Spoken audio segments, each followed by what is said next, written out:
Assalamualaikum warahmatullahi wabarakatuh.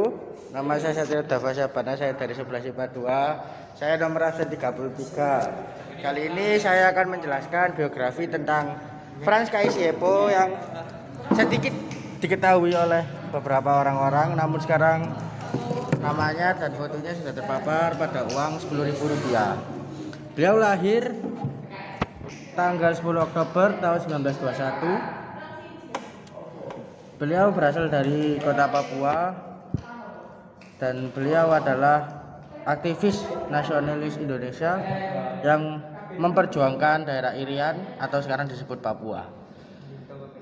Beliau dikenal dengan sikap anti Belanda yang kuat. Kaisiepo bahkan meminta anaknya, yaitu yang bernama Markus Kaisiepo, untuk mengganti papan nama sekolah yang saat itu bertuliskan Papua Bestur School menjadi Irian Bestur School. Bagi mantan anggota hakim tertinggi TPA ini, nama Irian mencerminkan sikap hidup dan semangat persatuan untuk menolak kehadiran Belanda yang berusaha berkuasa kembali pasca proklamasi kemerdekaan rakyat Indonesia. Sejarah juga mencatat 3 hari menjelang proklamasi, tepatnya 14 Agustus 1945, Kaisiepo dan beberapa rekannya seperjuangannya mendengarkan lagu kebangsaan Indonesia Raya di Kampung Harapan Jayapura. Beberapa hari sesudah proklamasi atau pada 31 Agustus 1945, Kaisiepo dan rekan-rekannya melaksanakan upacara dengan pengibaran bendera merah putih dan nyanyian lagu kebangsaan.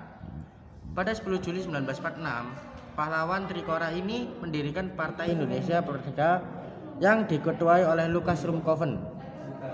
Pada bulan yang sama, Kaisiepo juga berangkat ke Sulawesi Utara sebagai salah satu anggota delegasi rakyat Indonesia dalam konferensi Malino 1946 dan tercatat sebagai satu-satunya putra Irian yang hadir dalam salah satu perundingan paling penting dalam sejarah kemerdekaan Indonesia tersebut. Dalam konferensi yang sama,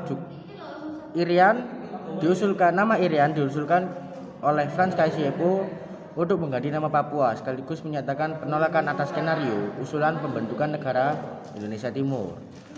Selang 2 tahun setelah konferensi, gerakan perlawanan terhadap pemerintah kolonial Belanda pecah di pihak Irian dengan Kaisiepo tercatat sebagai salah satu penggerak insiden tersebut. Pada tahun 1949 atau setahun berikutnya, putra Irian sejati ini menunjukkan dirinya sebagai wakil Belanda untuk wilayah New Guinea dalam konferensi meja bundar di Netherlands. Berdasarkan alasan tidak mau didikte oleh Belanda, atas penolakan ini, Kaisiepo bahkan rela disekap sebagai tahanan mulai dari tahun 1954 sampai 1961.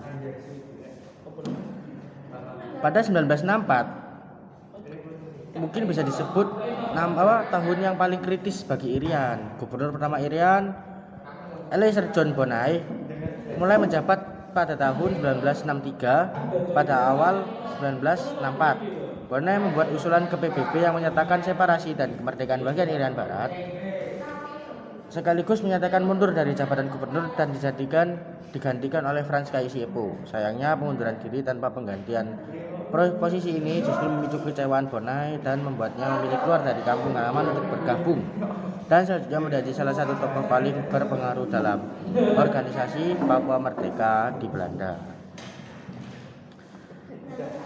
Sendiri terus berjuang menyatukan Irian dengan rakyat Indonesia sesuai impiannya sejak awal. Pada 1969, impian ini terbayar dengan masuknya Irian sebagai provinsi paling muda di Indonesia saat itu. Pada 1972, Kaisiepo dilantik sebagai salah satu anggota MPR RI tertinggi Dewan Pertimbangan Agung sejak 1973 sampai 1979. Pada 10 April 1979, salah satu putra terbaik Irian, Frans Kaisiepo, meninggal dunia di usianya yang ke-57 dan dimakamkan di Taman Makam Pahlawan Cendrawasih di Biak.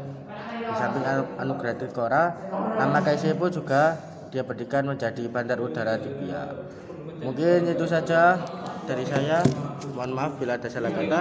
Wassalamualaikum warahmatullahi wabarakatuh.